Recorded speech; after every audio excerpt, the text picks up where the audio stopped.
Hey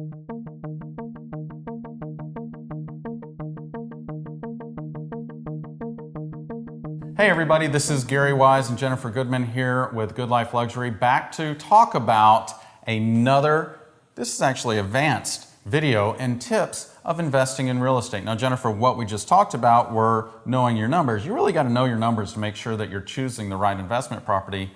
What are we talking about now?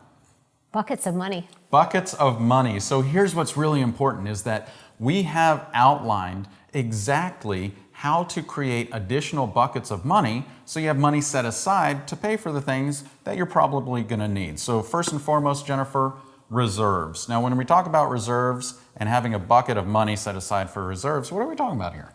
Well, we're just talking about the best offense is a good defense, right? I mean, it's simple, and it's no different when you own an investment property. So really, for a reserve, all you want to do is have some money set aside for those little unexpected things that are going to happen. And when I say unexpected, really, come on, they're expected. There's going to be a clog. Yeah. There's going to be a leak. But you know what? When you have the money set aside, no big deal. No big deal. So you're all set. Next, property taxes. Now, more than likely, you're escrowing for your property taxes, which means the mortgage company is taking a percentage of your mortgage payment, setting it aside for taxes. Now, if you waive your escrow, just make sure that you have that money set aside because that is the tax assessor's money. Next, vacancy. Jennifer, what are we talking about? Every now and then, tenant moves out and that next tenant moves in, but there's time in between, so you don't have that money flowing in. So you want to set aside some money for vacancy. Absolutely. And last but not least, the security deposits. Now, here's my tip,